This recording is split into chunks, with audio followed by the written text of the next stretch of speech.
अस्सलामुअलैकुम, क्या हाल चाल है आप सब लोगों के। तो समर ने यहाँ पर भी जो है बताना शुरू कर दिया है कि मैं आ गया हूँ। और ऐसे में आपको अपने घर में अपनी स्किन पर अपने बालों पर ज़्यादा काम करने की ज़रूरत होती है। तो आज की वीडियो में मैं आपसे वही चीज़ें शेयर करूँगी जो कि समर में मेरी रूटीन का हिस्सा बन जाते हैं। तो देखते हैं फिर। गर्मियाँ हों सर्दियाँ हों, मैं मेक श्योर करती हूँ कि मैं 8 घंटे की नींद तो ज़रूर ही लूँ। और उठने के बाद थोड़ी देर के लिए मैंने अपने आप को प्रॉपर टाइम देना होता है, माहौल के मुताबिक खुद को एडजस्ट करना होता है। और ये मैंने एक नया कहीं से सुना था कि फेस टैपिंग बहुत ही अच्छी होती है अगर आप उठते ही करते हो। ये ब्लड सर्कुलेट करता है और उसके अलावा आपके स्किन को भी रिजुविनेट करता है और आपको सारा दिन के लिए फ्रेश करता है। तो मॉर्निंग में मेरी रूटीन का जो हिस्सा है वो ये है कि सबसे पहले कुछ भी खाए बगैर मैं लेमन वाटर पीती हूँ। और साथ में जो मैं चीज़ यूज़ करती हूँ वो है ये कलौंजी। हुजूर सल्लल्लाहु अलैहि वसल्लम की हदीस के मुताबिक कलौंजी के दानों में मौत के अलावा हर चीज़ का इलाज है। तो इसलिए ये दो चीज़ें, ये मैंने अपनी अम्मी से सीखा है। तो ये दो चीज़ें मेरे लिए बहुत इंपॉर्टेंट हैं कि सुबह सुबह खाली पेट में पानी पीती हूँ और साथ में मैं कलौंजी ले लेती हूँ। तो ये मेरी मॉर्निंग रूटीन का सबसे पहला हिस्सा है, चाहे समर हो चाहे विंटर हो। अच्छा, गर्मियों में आप नोट करोगे कि ठंडा ठंडा कूल कूल इफेक्ट देना बहुत ही ज़्यादा दिल को तसल्ली देता है, दिल को सुकून देता है। तो उसके लिए फिर बेड शीट्स में भी मेरी ये कोशिश होती है कि गर्मियों में स्पेशली एक तो मैं कॉटन की बेड शीट्स इस्तेमाल करूं, क्योंकि कॉटन एक बहुत ही ठंडा मज़े का मीठा मीठा सा कपड़ा है। और दूसरा मैं ये करती हूँ कि लाइट कलर्स इस्तेमाल करती हूँ बेड शीट्स में, क्योंकि गर्मियों में बेड शीट्स अगर डार्क कलर्स की हों तो अजीब सा मुझे लगता है। फिर कॉटन में जो सिलवटें होती हैं तो उसको ख़त्म करने के लिए मैं प्रेस कर लेती हूँ बेडशीट को बिछाने के बाद, जिससे ये है कि बेड बहुत ही साफ़ सुथरा और ना बड़ी अच्छी सी फ्रेश फ्रेश सी लुक देता है। अच्छा, गर्मियों में बहुत घरों में नोट किया गया होगा कि छोटी छोटी सी मच्छरियाँ, मक्खियाँ, मच्छर इस तरह की चीज़ें आ जाती हैं। तो यहाँ पर भी इस तरह हो जाता है। और अगर ना भी हो तो एहतियातन मैं ये करती हूँ कि जितना भी घर में कमरे हैं, वॉशरूम, किचन, स्टोर रूम जो भी है, तो वहाँ पर ये मेरे पास स्प्रे है, फ्लाई स्प्रे है, तो ये मैं कर देती हूँ और दरवाज़ों को थोड़ी देर के लिए बंद कर देती हूँ। समर्स में मेरा एक और काम जो होता है वो ये है कि मैं चाहे कर्टन्स हों, चाहे बेड शीट्स हों, चाहे घर के कोई भी कोने खुदरे हों, क्योंकि वहाँ पर धूल मिट्टी आ ही जाती है। और ये ऐसा नहीं है कि अगर हम यूके में रह रहे हैं तो यहाँ पर धूल मिट्टी नहीं है, यहाँ पर भी धूल मिट्टी छोटी छोटी सी निकल ही आती है। तो इसलिए फिर घर के corners, curtains, bed sheets, sofas, furniture, उसको फिर मैं इस तरह से वैक्यूम कर लेती हूँ। सारे घर की साफ़ सफाई करने के बाद मैं विंडोज़ ओपन कर देती हूँ ताकि जो स्प्रे किया है उसका असर भी ख़त्म हो जाए। और उसके अलावा जो घर में थोड़ी सी घुटन हो या गर्मी या हब्स वगैरह हो तो वो भी थोड़ा ठीक हो जाता है, और अगर कोई स्मेल हो तो वो भी ख़त्म हो जाती है। समर में स्किन के जो मेन मसले हो जाते हैं ना, चाहे आप किसी भी जगह पर रह रहे हो, अगर प्रॉपर आप अपनी स्किन का ख्याल नहीं रखते, तो जो मैंने नोट किया वो ये है कि ब्लैक हेड्स का मसला, देखो मेरे भी ना यहाँ पर नोज़ के आसपास मैं नोट करी हूँ कि ब्लैक हेड्स हो रहे हैं। तो ब्लैक हेड्स का मसला हो जाता है। और उसके अलावा बहुत ज़्यादा ऑयली होने लगती है स्किन, चाहे ड्राई हो चाहे जो भी हो।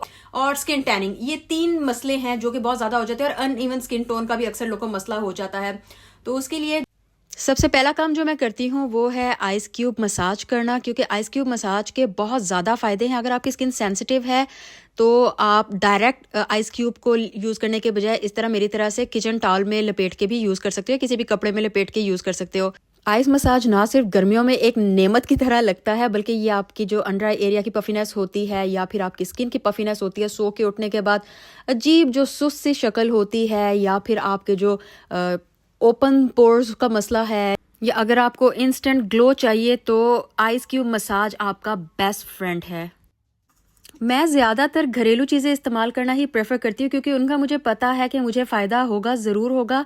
और अगर फ़ायदा नहीं भी होता तो कम से कम कोई नुकसान या स्किन पे कोई डैमेज नहीं होगा।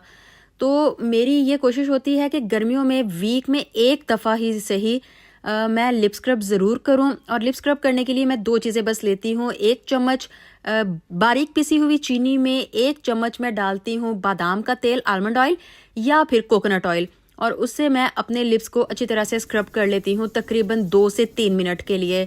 और साथ ही ये जो मैंने बादाम का तेल और चीनी का स्क्रब बनाया है, इसी को मैं अपने फेस पर भी इस्तेमाल कर लेती हूँ फेस स्क्रब के लिए। चीनी बारीक होनी चाहिए ताकि आपकी स्किन को किसी भी किस्म का डैमेज ना हो। तो लिप्स पर मैं 2 से 3 मिनट के लिए स्क्रब करती हूँ और फेस पर भी मैं 2 से 3 मिनट के लिए स्क्रब करती हूँ। तो देख सकते हो कि कैसा स्क्रबिंग से ही इंस्टेंट ग्लो आ गया है। ठीक है, लिप्स का भी आप कलर चेंज देख सकते हो और मेरी स्किन भी कैसी रेड रेड हो रही है।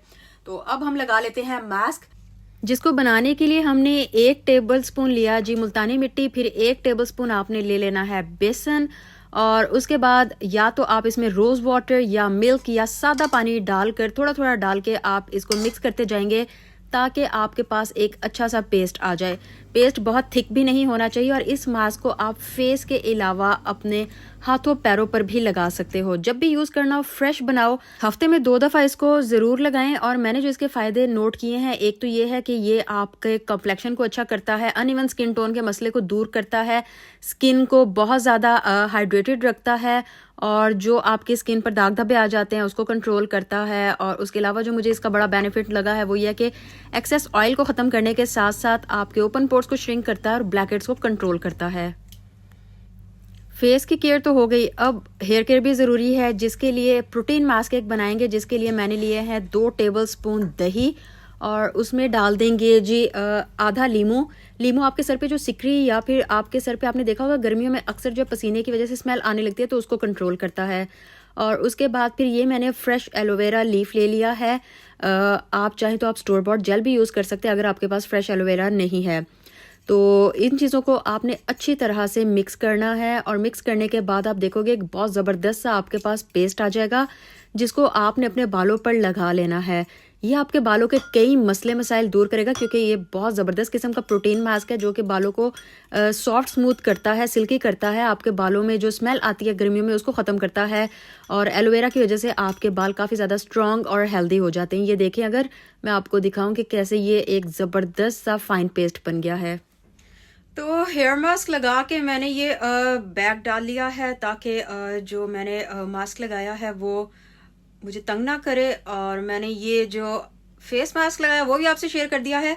और अब बारी आती है किचन समेटने की, क्योंकि ये सारा काम करने में और सुबह नाश्ते के चक्कर में किचन काफ़ी ज़्यादा गंदा हो चुका है, तो अब किचन समेटते हैं। अच्छा, किचन के हवाले से ना मुझे मेरी अक्सर सब्सक्राइबर्स मैसेज कर रही होती हैं कि हम लोग किचन का काम जो है बहुत मुश्किल हमें लगता है, उसका क्या करें। यार, उसका मैंने जो फंडा पकड़ा है ना वो ये है कि किचन को आप जब काम कर रहे होते हो ना साथ के साथ ही समेटते जाओ। साथ के साथ समेटते जाओगे ना तो काम कम होगा। अगर आप बर्तन रखे जाते हो कि काम वाली आएगी तब होगा या कोई और कर देगा, तो आपके किचन की दही होती रहेगी। तो ये अल्हम्दुलिल्लाह आप देख सकते हैं कि किचन मेरा साफ़ सुथरा हो गया है और मैं अब सुकून में आ चुकी हूँ, क्योंकि ये सबसे बड़ी टेंशन है भाई, सीधी बात है। तो स्किन तो रेडी हो गई है समर को सामने रखते हुए, और अब बस बाल सूखने का वेट कर रही हूँ और उसके बाद फिर हम वॉक के लिए जाएंगे, क्योंकि मौसम बहुत प्यारा हो रहा है, विटामिन डी बहुत ज़रूरी है, तो इसलिए यस, वॉक भी बहुत ज़रूरी है। तो ये है जी मेरी समर रूटीन का लास्ट पार्ट, यानी कि धूप सेकना। क्योंकि अच्छा, बहुत से लोगों को ये भी होता है कि इतनी गर्मी होती है उसमें कौन धूप सेके, तो या तो आप सुबह में निकल सकते हो या जब रात को शाम को सूरज हल्का हो जाता है तब आप निकल सकते हो। और अगर ये भी नहीं करना तो अगर घर में टेरेस है या छत है तो उस पर भी वॉक कर सकते हो, लेकिन प्लीज़ वॉक करो। वॉक नहीं करना तो सूरज में कम से कम थोड़ी देर के लिए ज़रूर बैठो, क्योंकि विटामिन डी बहुत ज़रूरी है। तो यहाँ पर ख़त्म करते हैं आज का व्लॉग। आपसे फिर मुलाकात होगी, दुआ में याद रखना, अपना ख्याल रखना, टेक केयर, अल्लाह हाफिज़।